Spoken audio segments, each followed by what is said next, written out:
The Young and the Restless scoop for Monday, October 6th, reveals Kyle Abbott will make a big decision after a confrontation with Audra Charles. Also coming up, Diane Jenkins will tell Jack Abbott they're being too tough on their son. Plus, Victor Newman will discuss his next steps with Victoria Newman, and Nick Newman will have bad news for Sharon Newman. Y&R spoilers tease Nick will tell Sharon he might not make their flight to LA because Victor has summoned him to the ranch. Sharon will say she thinks there's more to the nightclub story than Noah Newman is letting on. Of course, Sharon will admit she's even more concerned about Mariah Copeland. She'll tell Nick her daughter checked into a facility in Boston. Then she'll be worried that if Nick misses the flight, he might not come to LA at all. Meanwhile, Victor and Victoria will have another boring conversation about Kane Ashby. Victor will say he plans to use the information he learned about Colin Atkinson against Kane across all of Newman's platforms. Nick will arrive, and Victor will say they're about to embark on an all-out war with Kane. He'll tell Nick he's using Jack in a pseudo-alliance for a plan that benefits only them. Victoria will say her mom won't be happy about him hurting Jack, and Nick will ask why he would want to provoke Kane. Victor will say Kane needs to find out his threats are serious. At the park, Kyle will offer to fly Audra anywhere in the world on his family's private jet, as long as it's a one-way. But Audra will say she pays her own way. If and when I decide to leave Genoa City, it'll be on my terms. Kyle will tell her if she knows what's good for her, she'll make herself disappear before someone else does. But she'll start laughing and tell him he's a joke. Your girlfriend just flew off to LA with another man. Audra will point out Claire Newman and Holden Novak are currently sipping Vespers. You're a cliché, Kyle, so if anyone should go to a new town to make a new life, it's you. Kyle will say she needs to own up to her own mistakes. You just wanted me so badly, and you hated yourself for it, she'll reply. Someone so beneath you, just admit it. Audra will tell Kyle they both know how close he was to taking things beyond that kiss in Nice. You will always find women like me more alluring and attractive than Summer and Claire, she'll add. That's why both of those relationships failed. When are you going to accept the kind of man you really are? At Jabot, Jack will tell Diane that Jill Abbott is back in town, but her first stop was to visit Kane on his choo-choo train. The fact that I haven't heard from her is disconcerting, Jack will admit. However, he'll say Jill loved his father. Hell, her name is still Abbott, he'll add. I cannot believe she is going to allow that man to sink Jabot or Chancellor. Talk will turn to Kyle, and Jack will say the situation he's in is of his own making. Now he's got to figure out how to fix things. He'll add that Kyle needs to learn a lesson from this. But Jack, don't you see? Diane will ask. Maybe by being tough we're making it worse. She'll worry he'll take out his anger on Audra and Holden. Finally, Kyle will walk in and tell his parents he found his balance again. Jack will say they hope he's not going to let his anger get the better of him. We just want you to be careful, Jack will tell his son. He'll add any choice he makes right now will be based on instinct, rather than rational thought. Kyle will say he plans to follow his gut and has made a decision. I'm going to Los Angeles, he'll tell Jack and Diane. And when I get there, I'm going to do whatever it takes to win Claire back. But is Kyle going to regret this? Keep reading the Soap Scoop for Young and the Restless spoilers and news. And make sure to also join our Y&R Facebook group or leave us a reply in our comments section. But if you miss an episode, don't fret. You can watch The Young and the Restless online at cbs.com. Hello everyone, welcome back to my channel, Pulse Canvas. It's me, Julie, here. I hope everyone is having a wonderful day. Keep watching. So let's dive into today's video. The Young and the Restless recap for Monday, October 6th, reveals that Kyle Abbott will plan an LA trip to win Claire Newman back, while Sharon Newman faces a flight without Nick Newman. At Crimson Lights, Nick will tell Sharon to fly to Los Angeles without him, since he'll have to stay behind for the meeting Victor Newman called. However, Nick will assure Sharon that he'll be in LA tonight or tomorrow at the latest. Sharon will be glad about that since she'll feel like something's going on with Noah Newman, and that he's looking for more than just advice about his new club. At the Newman Ranch, Victor will tell Victoria Newman about his plan to blast the widow scandal involving Colin Atkinson and how Kane Ashby started Arabesque across all media platforms. Victoria will worry about Victor exacerbating the threat, but he'll think he knows what he's doing. As for Victor's alliance with Jack Abbott, he'll admit he only wants Jack to think they're teaming up. Nick will arrive and get updates on Victor's plan as well, so Victor will want Adam Newman to be ready to do his part after he gets back from his trip with Chelsea Lawson.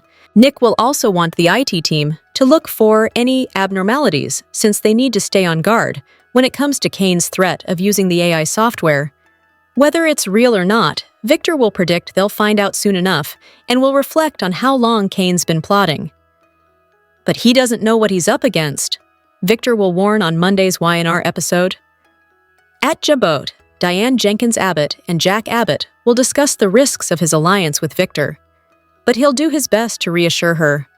Talk will eventually turn to Kyle and Claire, so Diane will be surprised when Jack points out their son is in a situation of his own making.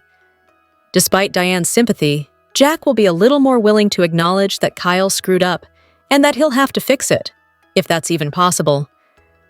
In the park, Kyle will cross paths with Audra again, so they'll have another heated showdown. Since Sally Spectra is the only one left to take pity on Audra, Kyle will wonder what she's even still doing in Genoa City. Kyle will offer to fly Audra on the Jabot jet and take her anywhere she wants to go as long as it's one way. Audra will balk at that idea and argue that if anyone should be leaving town, it's rich and spoiled Kyle. Nevertheless, Kyle will make it clear that the gloves are off when it comes to going after Audra. Kyle will plan to make good on his threats and will suggest that Audra had better disappear before someone does it for her. Audra won't seem scared and will push Kyle's buttons about Holden Novak seducing Claire out in Los Angeles. Once Audra heads to the coffee house, Sharon will mention her own LA trip to see Noah. Sharon will also gloat to Audra about how well Noah's doing and how happy he is with Ali Ung-Yuen. By the time Kyle makes it to Jabot, he'll surprise Jack and Diane with a brand new attitude. Kyle will be ready to fight and will announce that he's going to Los Angeles, where he'll plan to do whatever it takes to win Claire back.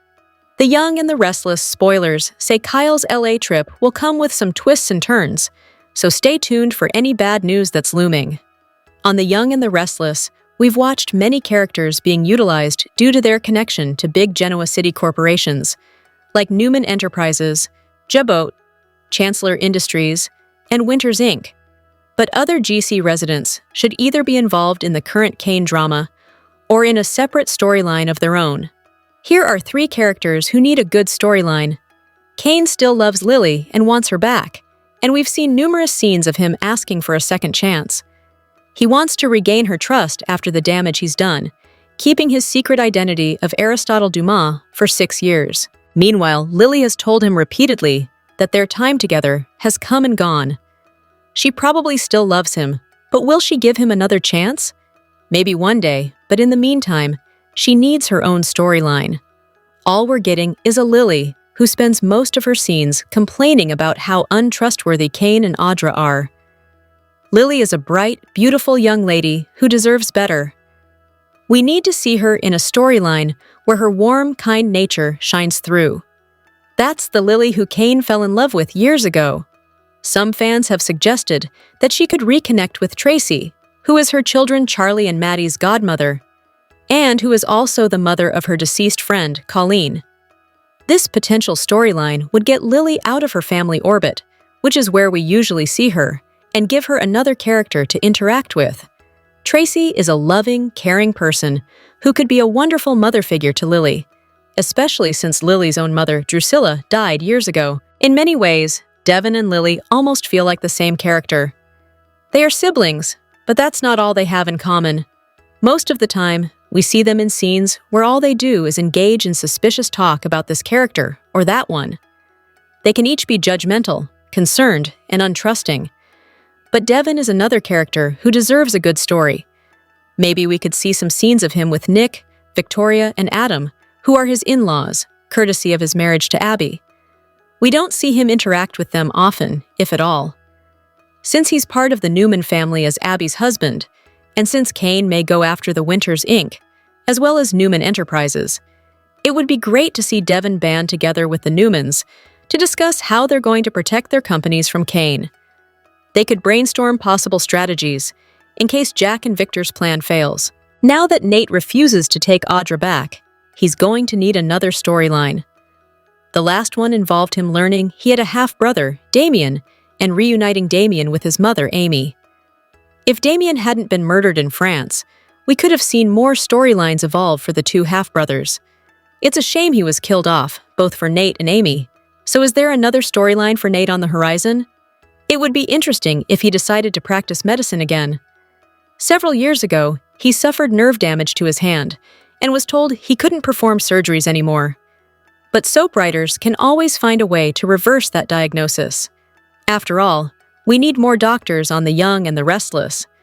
We don't see Elena Dawson very often, since our Y&R characters are often victims of fires, kidnappings, shootings, stabbings, druggings, or illnesses.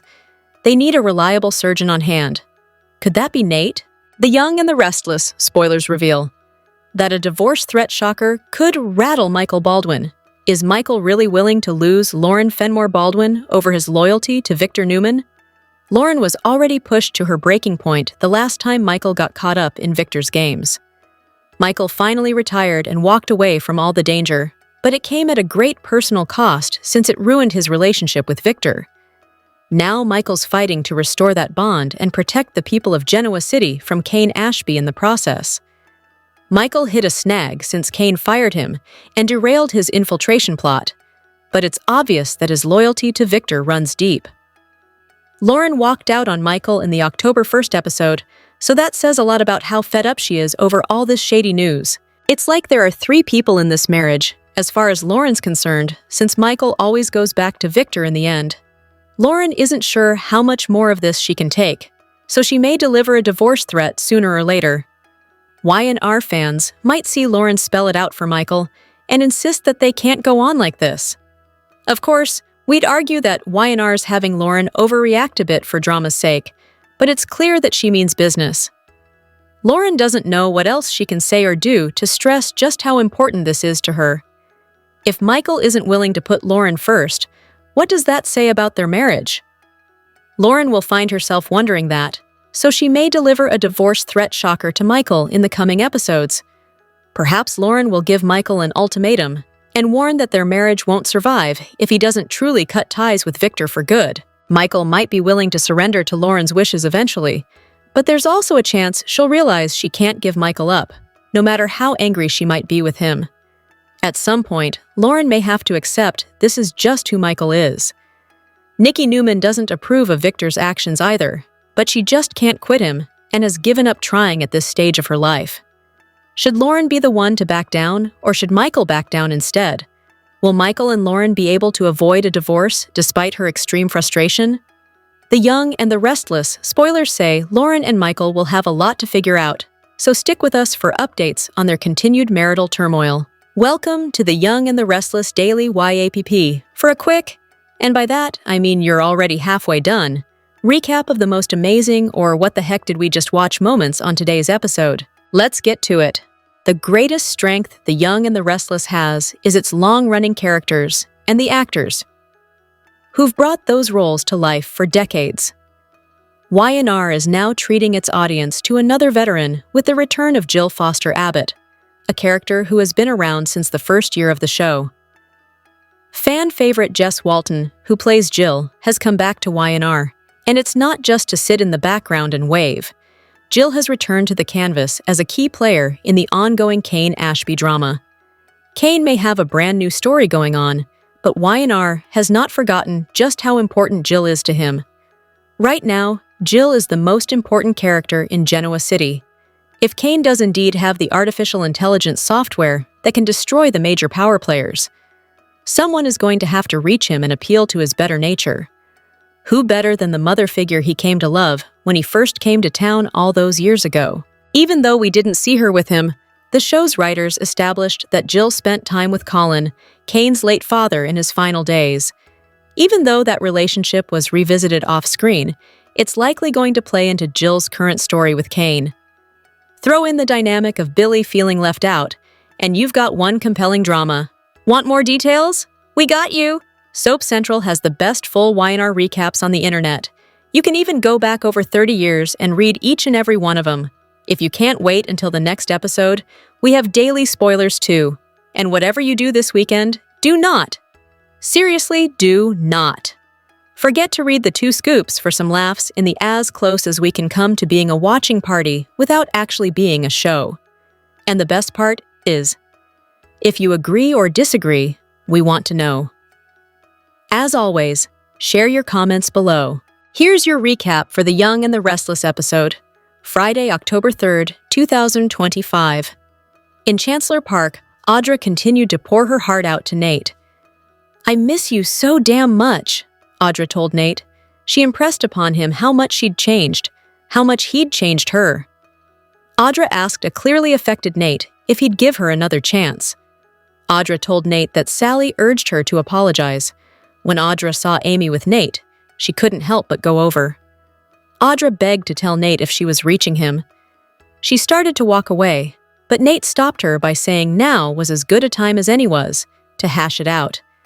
Nate said the issues of what she did with Victor and Kyle were still between them. Nate couldn't believe that the woman who held Amy's hands through hard times could be so cruel and spiteful. The more Audra tried to explain herself, the more Nate told her she was making excuses. Audra said she wasn't the same woman she was a month ago. Nate wondered what had changed. He called her actions dark and cynical.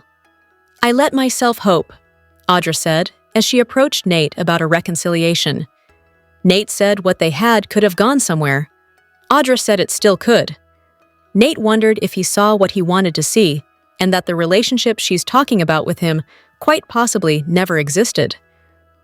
Audra maintained that she wasn't doing a seduction of Kyle. Instead, it was a con. She admitted that the whole thing was stupid, and that if she could undo it all, she would. Said that it was hard for her to beg, but she was determined to make this up to Nate. He wondered if she just hated to lose. Audra asked if there was any part of him that wanted to give them a second chance. Then he would not regret it. Audra told Nate that now he knew the worst parts of her. Nate said that he didn't see a way back. She suggested that instead they move forward. Audra begged him to take time. Nate said he couldn't forget what he knew. He accused her of always finding a reason to take a shortcut. She stated that wasn't true. Nate said that he'd always think she'd try anyway. Nate said he had to change. He couldn't go back. Audra cried as Nate walked away. Nate returned to society and rejoined Amy. She explained that Lily had to get back to work. Nate said that Lily had texted him, but he hadn't read it yet. He apologized for keeping her waiting. Nate informed Amy that Audra apologized for everything. She asked him how he'd feel about her right now. Nate said she was smart, beautiful, and fearless. He said it was exciting when they were together. Nate said that he saw a new side to Audra when Amy came to town. Amy said they became a family. Nate said he wasn't one to judge. He could never believe that she would have changed. Amy wondered if Nate had to decide right then and there if Audra was out of the picture. She suggested that Nate wanted to forgive Audra. Nate said he wouldn't interfere in their friendship. Amy said that she'd never get to see Damien smile again. She'd be grieving for the rest of her life, but maybe Nate's smile could help. Amy said Audra made Nate laugh. Amy suggested that maybe Audra had really changed. Nate called Amy a good soul. She said love can change a person for the better. "Isn't it worth a try?" she suggested. Meanwhile, a tearful Audra called Sally from Chancellor Park. She said she did what Sally wanted. Audra said that there was a moment or two where Nate was open to reuniting. She said Nate resisted her. "I lost him, Sally. It's really over," a tearful Audra said. On Kane's train, Billy accused Jill of coming to see Kane first, her no one. Jill shrugged that she and Kane had much to discuss. Billy was highly defensive. He teased that there was more to Kane than Jill knew. "Oh yeah," she said. "So I've been hearing." Kane told Jill he came back to Genoa City because it was time to come home. Billy stepped in with a more detailed explanation, pointing out that Kane had AI software that could decimate companies, which would leave no trace of criminal activity. Jill wanted to know who this software would attack. Billy said Newman, Jabot, and maybe Winters, but as it would affect Lily, whom Kane cares about, maybe not. He added that there was a target on Chancellor Industries. Jill asked Kane if any of this was true. "It's a family and friends plan. Everyone's involved," Billy said. Kane said he didn't know what to say as nothing had happened. Billy said Kane asked him to push the button so he could keep his hands clean. "Talk to me, Kane," Jill said. Kane shrugged that Billy was doing such a great job of explaining things. Billy said Kane has a smug look, as if he had been studying Victor.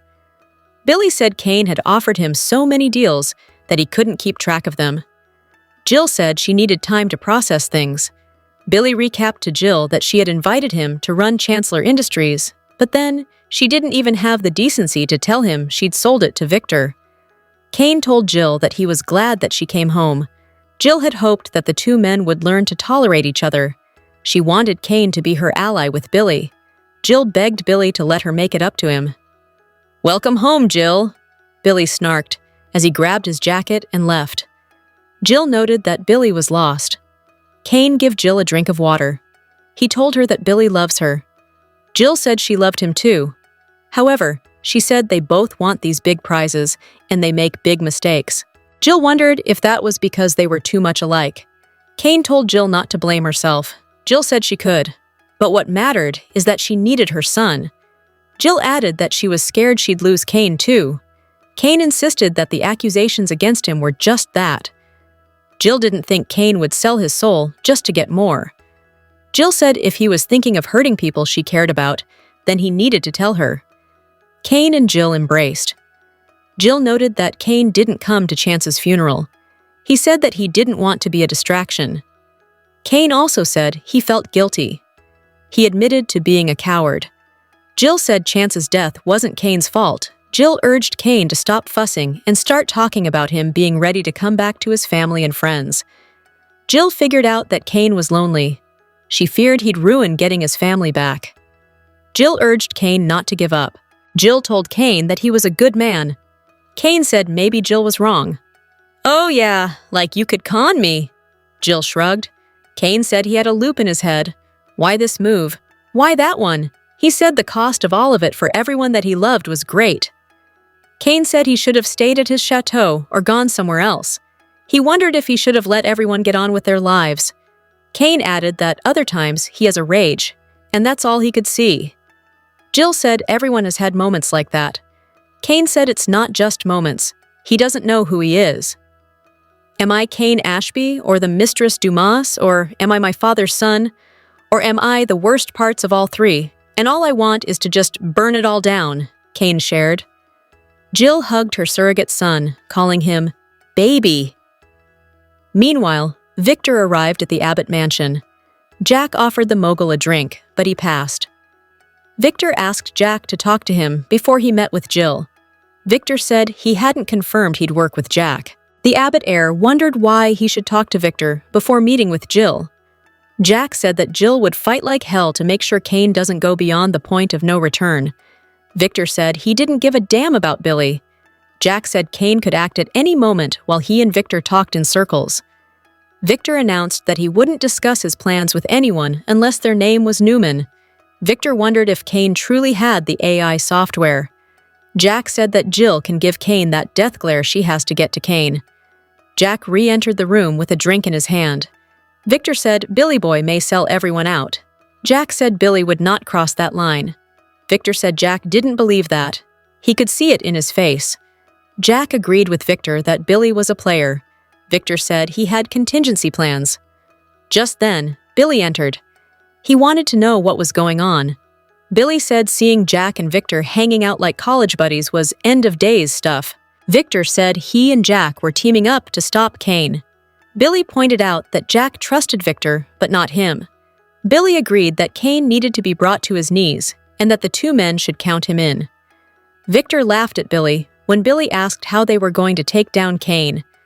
The mogul wasn't about to share his strategy with Billy Boy Abbott. Victor suggested Billy would run back to Kane with the plan. He asked Jack that they have a meeting without Billy. Billy shared that Jill went straight to Kane. He added that he told Jill about Kane's AI software plan. "Change of plans," Victor said. "We divide and conquer." Welcome back to your source for Y&R spoilers. In the corridors of Genoa City, where ambition is a currency and apologies are often liabilities, a narrative is shifting from a power play to a painful plea for redemption. At the center of this storm is Audra Charles, a woman accustomed to orchestrating outcomes, who now must confess that the very greed she thought would secure her future has cost her the one thing she truly wanted: Nate Hastings. Audra's devastating lie, a calculated move to secure her position, has backfired spectacularly, leaving her emotionally bankrupt. Stripped of her usual armor, what remains is a raw desire to be heard one last time before every door closes. Her journey begins at the lowest point, confronting the unlikely figure of Sally Spectra. This isn't a justification, it's a confession.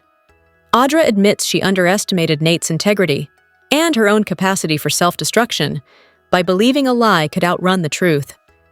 In a moment of vulnerability, Audra lays bare her fear of losing everything, a truth that resonates with Sally, a woman who knows the landscape of failure all too well. Moved by what she perceives as genuine remorse, Sally makes a bold move. She calls Nate, cutting straight to the point and brokering a meeting, promising nothing more than a necessary conversation to find closure or perhaps a fragile new beginning. Nate, wary and wounded, agrees on one condition: no games, no tricks. He has no interest in becoming a pawn in another one of Audra's schemes. The news of the impending meeting sends ripples through their circle, immediately alarming Lily Winters. Having seen Nate burned by ambition before, she views Audra as a dangerous vortex. In a tense confrontation, Lily warns Sally that while facilitating honesty is admirable, leading a loved one back into a storm isn't kindness, it's reckless. The meeting itself is a quiet storm. Audra offers no excuses, only the unvarnished truth about her actions. Nate listens, his expression unreadable. He offers no immediate forgiveness, no promise of reconciliation. Instead, he issues a challenge, a probationary pause. He makes it clear that if Audra is serious about making amends, she must do it for herself, to reclaim her own self-respect. He offers no guarantees, stating simply that while his door isn't locked, the handle is on her side to turn. In the aftermath, Audra begins the grueling work of rebuilding. This isn't about grand public gestures, but the quiet, consistent choices made when no one is watching. She starts practicing radical transparency in her business dealings and takes accountability for her mistakes, actions that are antithetical to her very nature. Meanwhile, Lily and Devon remain Nate's protective guardrails, ensuring professional boundaries are strictly maintained to prevent history from repeating itself. Will this arduous path lead Audra back into Nate's arms? The answer, for now, is uncertain. Trust, once shattered, cannot be repaired with a single apology. It must be rebuilt with a new history of trustworthy actions. The real story here is not whether love can be won back, but whether a person can fundamentally change. In Genoa City, where spectacular twists are the norm, the most profound drama may be the slow, quiet, and uncertain journey toward redemption. In a world of instant messages and untraceable burner phones, Noah Newman chose a weapon from a different era, a handwritten letter. Known as the cautious one, his decision to rely on old-fashioned mail was not a sign of weakness, but of sheer terror. It signaled a threat so pervasive that modern technology had become a liability, a belief that enemies were listening everywhere.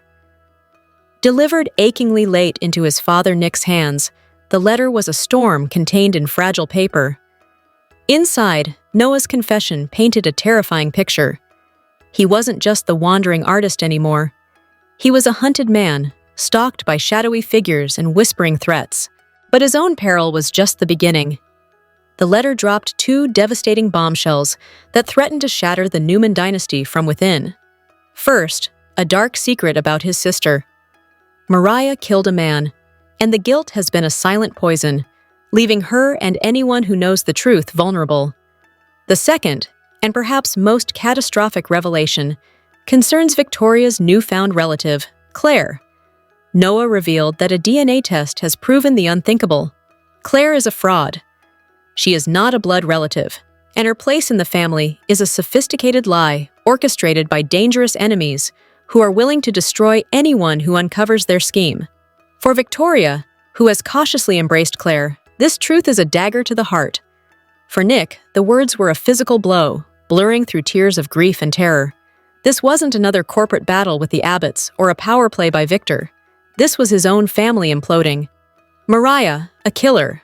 Victoria, the victim of a cruel deception. And Noah, his son, out there alone and too frightened to even make a phone call. The agonizing delay in the letter's arrival sparked Nick's worst fear. Was this a cry for help, or was it a final goodbye? Choosing to shield an emotionally fragile Sharon from the horrific news, Nick took the burden upon himself and immediately went to Victoria. She reacted with the steely pragmatism forged by a lifetime of Newman betrayals. Before any accusations fly, she demanded irrefutable proof. Another DNA test to confirm Noah's claim.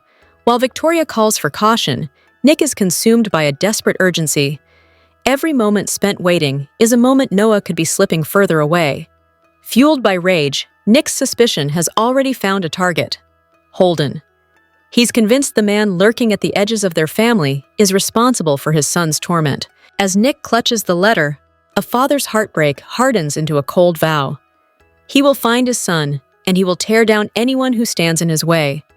The stage is set for a devastating confrontation, as the truth about Claire threatens to erupt, and Nick's hunt for Noah may lead him to a point of no return. The question isn't if the Newman family will fall apart, but who will be left standing when the dust settles. Claire Newman's sudden trip to Los Angeles is already stirring whispers in Genoa City, but what began as a simple getaway may spiral into a far darker storyline. Fresh off her painful breakup with Kyle Abbott and swept up in the thrill of new romance with Holden Novak, Claire believed she was escaping family expectations. Instead, she may be walking straight into danger, and possibly dragging Noah Newman with her. The timing is no accident. Noah has been quietly preparing to launch his new nightclub in Los Angeles, determined to prove his independence from the powerful Newman name. Yet Claire's arrival places both cousins in the same orbit, just as the Newman family's enemies may be watching for the perfect moment to strike. If the worst comes true and both Claire and Noah are taken hostage, the fallout will shatter the fragile stability Victoria Newman has been fighting to preserve for her daughter. Claire's decision to leave Genoa City was rooted in heartbreak and suffocation. Her whirlwind romance with Kyle collapsed under mistrust and family pressure, leaving her desperate for a fresh start. Holden seemed like the perfect antidote, charming, adventurous, and promising her freedom from the weight of legacy. A trip to Los Angeles sounded harmless, even exciting. But Holden's timing, too perfect to ignore, is already raising suspicions. Meanwhile, Noah's club opening was meant to symbolize triumph, his chance to build something outside Victor Newman's shadow. Instead, it may become ground zero for a crisis that exposes how tightly bound he remains to his family name. A kidnapping on launch night would not only humiliate him professionally, but tether him more tightly to the very dynasty he's been struggling to escape. For Claire, the emotional stakes are even higher. She thought she was stepping into independence, yet if she ends up trapped in a nightmare, she may be forced to confront the truth that distance does not equal freedom. Every Newman heir carries the weight of the family legacy and its enemies. Victoria, for her part, will be thrown into emotional overdrive. She has worked tirelessly to rebuild her fractured relationship with Claire, proving that trust can survive betrayal. The thought of her daughter being abducted far from home could undo everything, reopening wounds of whether she pushed Claire too quickly toward independence. And Victor? If two of his grandchildren are threatened, his retaliation will be swift, ruthless, and certain to ignite a war that reverberates far beyond Los Angeles. Holden Novak's role in this storyline is equally suspect. To Claire, he is simply a breath of fresh air. But those who know him better, like Audra Charles, understand that Holden thrives on chaos. Is he protecting Claire or leading her into danger? That question may define how this plot unfolds. Whether Claire and Noah survive is only part of the story. What truly matters is how their ordeal reshapes them, their relationships, their ambitions, and their identities. In classic Young and the Restless fashion, this twist intertwines family loyalty, betrayal, ambition, and survival. And as always in Genoa City, one truth remains. No Newman can ever truly escape the shadows that follow them. Hello, Genoa City fans, and welcome back to my official YNR24 channel. If you thought things couldn't get any more explosive in Genoa City, think again. Because what's coming next isn't just another boardroom betrayal or romantic twist, it's a revelation that threatens to shake the very foundation of the Young and the Restless universe. For weeks, tensions had been rising. Secrets whispered behind closed doors, alliances forming and fracturing in equal measure. But everything changed the moment Nate Hastings stumbled upon something he was never meant to find. A truth buried so deeply that even Audra Charles, with all her poise and control, couldn't keep it hidden forever. Audra had always been the definition of mystery, magnetic, ambitious, and dangerously calculating. But behind that confident smile was something more. Something personal. Something raw. When Nate discovered the delicate silver locket tucked away in her drawer, containing a tiny photo of a young girl, the puzzle pieces began to fall into place. That little girl wasn't just anyone. She was Audra's daughter. A secret child no one in Genoa City even knew existed. Not her business partners, not her rivals, not even those who believed they truly understood her. When Nate confronted her, Audra's world cracked. Her confident facade faltered. For the first time, her voice trembled. And in that moment, when the truth could no longer be denied, she confessed what she had spent years hiding. The girl in the photo was hers. But the real shock came when Nate asked the question that hung heavy in the air. "Who's the father?" Audra hesitated, her eyes glistening with unshed tears. And when she finally spoke the name, it hit like a thunderclap. Tucker McCall. Yes, that Tucker. The ruthless mogul with ties to Devon, Ashley, and half of Genoa City's most powerful players. Suddenly, everything about Audra's choices made a chilling kind of sense. Her loyalty shifts, her calculated moves, even her odd protectiveness over Tucker's interests. They weren't just about ambition. They were about survival. This wasn't just business. It was blood. It was legacy. It was about a mother protecting her child from a world where power meant everything. Now Nate finds himself holding one of the most explosive secrets in Genoa City. If he stays silent, he betrays his morals. But if he speaks, he risks detonating a bomb that could destroy not only Audra and Tucker, but also Devon, Ashley, and even the Newmans, who have their own tangled ties to Tucker McCall. And as Audra's icy armor melts into desperation, she begs Nate to stay quiet, not for her sake, but for her daughter's. Her voice cracks with emotion as she admits that the little girl is the only good, untouched thing she's ever had in her life. The Young and the Restless recap. For October 3rd, 2025, captures an intense day in Genoa City, filled with heartbreak, confessions, and uneasy alliances. Kane's emotional breakdown leaves Jill torn, while Victor and Jack's unlikely partnership stirs fresh tension. Meanwhile, Nate and Audra's painful reunion ends in tears and doubt. The Young and the Restless recap. For October 3rd, 2025, reveals a raw and emotional side of Kane Ashby. Jill Abbott's confrontation with her son leads to a heartbreaking confession that shakes their already fragile bond. What begins as a tense conversation quickly turns into a moment of painful honesty neither expects. Jill attempts to extend an olive branch to Billy, but his anger resurfaces almost instantly. He lashes out about the Chancellor legacy, accusing Jill of betraying him. When Billy storms out, Jill turns to Kane for comfort, hoping he'll give her stability. Instead, she finds a man crumbling under the weight of his own choices. Kane finally drops his guard, admitting he feels trapped between rage and regret. He questions who he's become: Kane Ashby, Aristotle Dumas, or something darker. Overcome with emotion, Jill pulls him into a tearful embrace, terrified she's losing both of her sons in different ways. Elsewhere in Genoa City, Nate Hastings and Audra Charles cross paths at the park overlook. Their reunion begins on a hopeful note, but it soon turns tense. Nate admits he's struggling to move past Audra's past manipulations, even though she swears she's changed. The pain between them lingers, unresolved and raw. Audra insists she isn't the same woman she was a month ago, yet Nate remains unconvinced. He tells her that while she may have changed, so has he, and that going back isn't possible.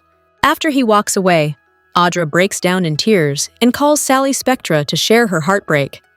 Later, Nate confides in Amy Lewis, revealing that part of him still longs to forgive Audra. Amy senses his inner conflict and gently nudges him to follow what makes him happy. Their scenes leave both questioning whether forgiveness can truly heal the past, or if love between them is beyond repair. At the Abbott mansion, Jack Abbott and Victor Newman share a tense exchange about the chaos surrounding their families.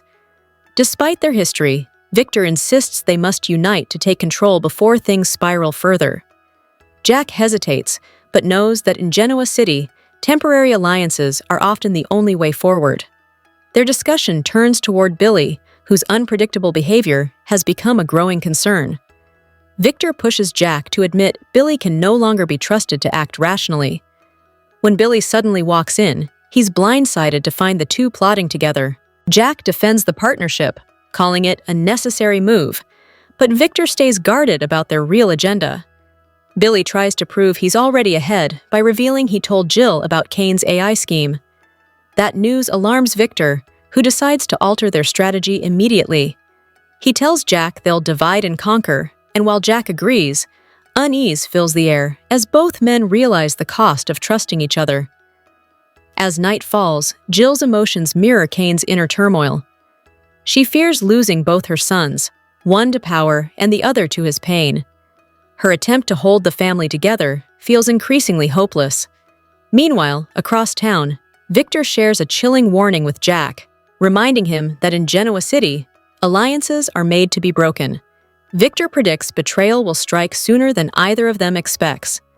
The fragile partnership between the two powerful men leaves both on edge. Jill, heartbroken but determined, vows to protect her family, while Kane silently wonders if he's beyond saving. Every conversation tonight leaves a lingering tension, and every alliance formed feels destined to collapse.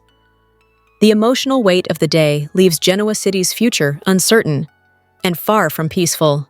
The Young and the Restless recap. For October 3rd, 2025, delivered heartbreak, tension, and emotional confessions. From Kane's identity crisis to Victor and Jack's uneasy pact, every storyline showed how fragile trust has become in Genoa City. Stay tuned for more twists and turns only on Soap Opera Daily.